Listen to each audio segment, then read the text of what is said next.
নমস্কার, স্নাতাস চয়েসে আপনাদের সবাইকে স্বাগত। দৈনন্দিন দিনে আমরা মাছের বিভিন্ন ধরনের গ্রেভি আইটেম তো বানিয়েই থাকি। শীতকালে মাছ একবার এইভাবে বানিয়ে দেখুন, গরম ভাতের সঙ্গে দারুণ খেতে লাগে। এই রেসিপিটা যে কোনো দেশি পোনা মাছ দিয়েই করা যায়, তবে একটু বড় সাইজের পাকা মাছ হলে খেতে বেশি ভালো লাগে।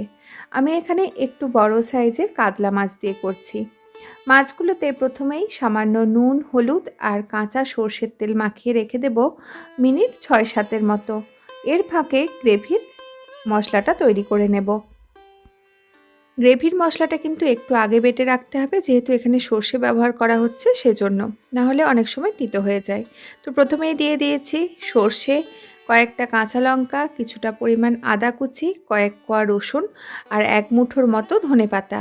এই রেসিপিতে কিন্তু ধনেটা একটু বেশি ব্যবহৃত হয়, তাই ধনেপাতাও দিয়েছি। আর দিয়ে দিচ্ছি ১ চা চামচ ধনে গুঁড়ো, আর দিচ্ছি 1/2 চা চামচ জিরে গুঁড়ো। সব মশলাগুলোকে সামান্য জল দিয়ে ভালো করে বেটে নেব। বেটে রাখা মশলাটাকে একদিকে রেখে দিচ্ছি। এবারে মাছগুলোকে ভেজে নেওয়ার জন্য একটা ফ্রাই প্যানেতে নিয়ে নিচ্ছি বেশ কিছুটা পরিমাণে সর্ষের তেল। তেলটা ভালো মতো গরম হয়ে গেলে আগের থেকে নুন হলুদ মাখিয়ে রাখা মাছগুলোকে একে একে দিয়ে দিচ্ছি। মাছগুলো দুটো পিঠই বেশ ভালো মতো লালচে করে ভেজে নিতে হবে।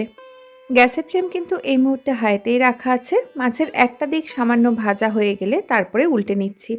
মাছগুলোকে দেওয়ার সঙ্গে সঙ্গে কিন্তু একদমই উল্টানো চলবে না, সেক্ষেত্রে অনেক সময় মাছগুলো ভেঙে যেতে পারে। তো বেশ কয়েকবার উল্টে পাল্টে মাছগুলো যখন দুটো পিঠ এরকম সুন্দর লাল করে ভাজা হয়ে গেছে, এবারে মাছগুলোকে তুলে নিচ্ছি।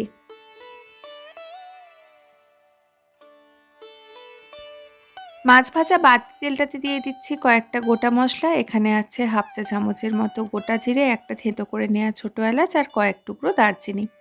এগুলোকে নাড়াচাড়া করে একটু ভেজে নিয়ে এর মধ্যে দিয়ে দিচ্ছি শুকনো গুঁড়ো লঙ্কা। এ সময় গ্যাসের ফ্লেম কিন্তু একদম লোতে রাখতে হবে, না হলে শুকনো মশলাগুলো পুড়ে যাবে। আর কিছুটা হলুদও দিয়ে দিলাম। তেলের মধ্যে হলুদ আর শুকনো লঙ্কার গুঁড়োটা একটু দিয়ে দিলে কিন্তু কালারটা খুব সুন্দর আসে। এর মধ্যে দিয়ে দিয়েছি কিছুটা চপ করে নেওয়া পেঁয়াজ, বা পেঁয়াজটাকে একদম ছোট ছোট করে কুচি করে নিলেও হবে। পেঁয়াজটা বেশ ভালো মতো ভাজা হয়ে যখন লালচে রং ধরে যাবে, এর মধ্যে দিয়ে দিচ্ছি চপ করে নেওয়া টমেটো। এবার টমেটোটাকে ততক্ষণ নাড়াচাড়া করে ভেজে নেব যতক্ষণ না টমেটোটার থেকে কাঁচা গন্ধ চলে যাচ্ছে আর টমেটোটা বেশ কিছুটা নরম হয়ে আসছে। কিছুক্ষণ নাড়াচাড়া করার পর টমেটোটা যখন বেশ সুন্দর ভাজা হয়ে যাবে আর মশলাটার থেকে আবারও তেল ছাড়তে শুরু করে দেবে, এই পর্যায়ে দিয়ে দেব আগের থেকে বেটে রাখা মশলাটা।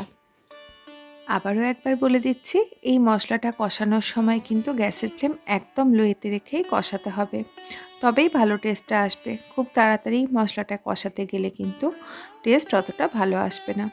আমি কন্টেনারটা ধুয়ে কিছুটা জলও দিয়ে দিলাম। এবার লো ফ্লেমেতে এই মশলাটাকে কষিয়ে নেব যতক্ষণ না মশলাটার থেকে আবার তেল ছাড়তে শুরু করে দিচ্ছে। তো দেখুন মশলাটার থেকে কিন্তু তেল ছাড়তে শুরু করে দিয়েছে। মশলাটা ভালো মতো কষানোও হয়ে গেছে আর একটু কিন্তু আগের জলটা শুকিয়ে গিয়ে ড্রাই মতো হয়ে গেছে।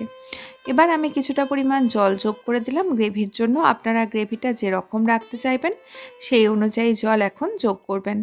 আমি গ্রেভিটা একটু মাখো মাখো রাখতে চাইছি, তাই খুব একটা বেশি জল আর দিলাম না। এবার দিয়ে দিচ্ছি স্বাদ অনুযায়ী নুন, তবে এক্ষেত্রে খেয়াল রাখতে হবে মাছগুলো কিন্তু আগেই নুন হলুদ দিয়ে ভেজে রাখা আছে, সেই পরিমাণ নুনটা দিতে হবে। জল দেওয়ার পর গ্যাসের ফ্লেম কিন্তু অলরেডি হাইতে করে দিয়েছি। যখনই এই গ্রেভির মশলাটা ভালো মতো ফুটে উঠবে, এবার এর মধ্যে দিয়ে দিচ্ছি আগের থেকে ভেজে রাখা মাছের পিসগুলো। মাছের পিসগুলোর একটা দিক 2 থেকে 3 মিনিট ফুটিয়ে নেওয়ার পর মাছের পিসগুলোকে উল্টে দিচ্ছি, যাতে উল্টো দিকটাতেও গ্রেভির মশলার টেস্টটা ভালো মতো ঢুকে যেতে পারে। তবে উল্টো দিকটাতে খুব বেশি আর ফোটানোর দরকার নেই। আরও 1-1.5 মিনিট ফুটিয়ে নেওয়ার পরেই রেডি হয়ে যাবে আমাদের নতুন স্বাদের মাছের কারি। এই শীতে মাছের কারি একবার এইভাবে বানিয়ে দেখুন, কেমন লাগলো জানাবেন। দেখা হবে পরের দিন আবার নতুন কোনো রেসিপি নিয়ে। ততক্ষণ সবাই সুস্থ থাকুন, ভালো থাকুন, সঙ্গে থাকুন।